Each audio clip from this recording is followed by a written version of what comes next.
اهلا بيكم حبايبي الحلوين محبين قناه في بيتزا للطبخ. انا هعمل النهارده معاكم السمك الصغير المقلي بالبقسماط. هنعمله بطريقه جميله جدا. انا كده كده عاملاه مع السمك، بس انا فضلت ان انا اعمله برده فيديو لوحده، وان شاء الله تجربوه يعجبكم. اول حاجه احنا معانا السمك الصغير، ثواني كده اوريه حضراتكم اهو. ده السمك الصغير، بصوا قد ايه صغير جدا جدا جدا. بصوا بس ما شاء الله بيكون مفيد قوي قوي للاطفال. الدكتوره كانت دايما بتنصحني بيه للاولاد. لو انتوا حابين تعملوه مقلي او حابين تعملوه في المكرونه، دي كلها حاجات اختياريه، انا بس بقدم لحضرتكم اقتراح. الاولاد بيحبوه، فالاولاد بيحبوا المقليات اكتر، فاحنا هنعمله النهارده مقلي. تمام. معانا السمك وفصين توم مهروسين، ومعانا 4 معالق بقسماط مطحون اهو، ومعانا بقدونس مفروم مقطعاه حتت صغيره، وبيضايه، وملح خفيف، طبعا الملح حسب الرغبه، وشويه فلفل اسود. تمام. هنبتدي مع بعض بقى ان شاء الله نعمله سوا. اول حاجه هعملها انا هجيب بوله. تمام، يا رب يكون واضح. احط البقسماط، احط البيضايه ممكن ناخد واحده كمان لو لقيناها صغيره، بس احنا هنقلب الاول وهنشوف. البقسماط هنحطه عليه، ونحط البقدونس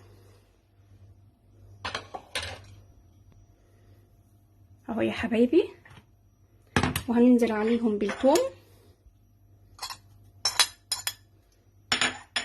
وهنقلبهم. هنحط الاول فلفل اسود رشه خفيفه عشان الاولاد، والملح انا مش بحب الملح الكتير، وممكن تحطوا جبنه جرانا مبشوره، انا برضو بحبها فيه. تمام. انا عندي جبنه جرانا مبشوره اهي، هحط منها معلقتين، وعلشان كده انا مش بحط ملح كتير. تمام، لان الجبنه بتكون مغذيه للاولاد وبتدي طعم جميل جدا. تمام. ممكن تحطوا برضو، انا هحط مع البقدونس المفروم هحط شويه من اللي هو المجفف لاني بحبه فيه بيبقى حلو.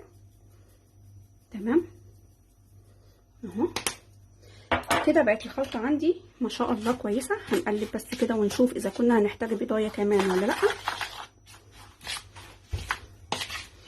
كده هيحتاج مني كمان بيضايه.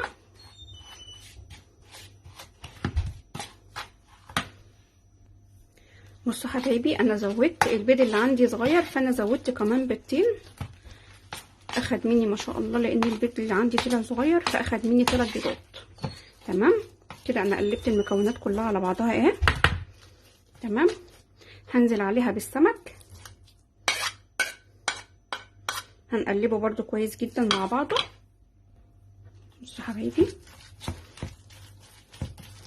ده ما شاء الله بتكون وجبه جميله قوي للاولاد، حتى لو هياكلوها لوحدها من غير اي حاجه معاها، ولا رز ولا مكرونه ولا عيش ولا اي حاجه، فانت كده اديتيهم احتياجهم اللي هم محتاجينه. بصوا، وانا عندي ولادي، يعني انا عندي عمر ما بياكلش اصلا الجمبري، ما بيحبوش، ولا السمك، يعني ملوش في السمك كتير، فانا بحب اعمله الحاجات دي. بصوا كده ما شاء الله.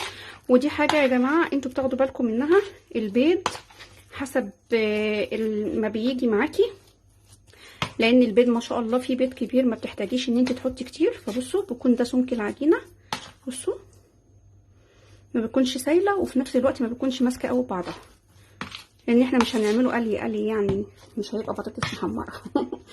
بصوا ده ما شاء الله اهو. هنبتدي بقى ان شاء الله ان احنا نعمله مع بعض على البوتاجاز. سامحوني بقى لو الفيديو جه مهزوز معايا شويه، لان انا اللي ماسكه التليفون، لان للاسف الحامل وقع اتكسر، فالحمد لله يعني قدر الله ما شاء فعل. احنا هنكمل مع بعض السمك اهو. ماشي. انا نسيت اوريكم الاول المعلقه، هنقصها بس شويه زيت اهي، وناخد معلقه. تمام، ونحط تك عليها بس كده، نعملها ايه قرص. تمام، نكمل. بسم الله، تك بس كده عليها ونكمل. تمام. بعتذر لكم بس يا جماعه لو الفيديو كان مهزوز، معلش انا متاسفه. اهو بسم الله. ماشي. هكمل بقى قلي كده ما تتحمر، هقلبها على الناحيه التانية وهكمل القلي بنفس الطريقه لحد ما اخلص الكميه اللي معايا. تمام. انا هنا محضره جنب المنديل طبق عليه منديل اهو عشان اطلع عليه. تمام اهو. ان شاء الله اكمل الطريقه، هنطلعه باللون الذهبي الجميل وهوريه لكم في الاخر ان شاء الله. حبايبي ده شكل النهائي بتاعنا بتاع طبقنا النهارده. اتمنى ان شاء الله تجربوه ويا رب يعجبكم ان شاء الله.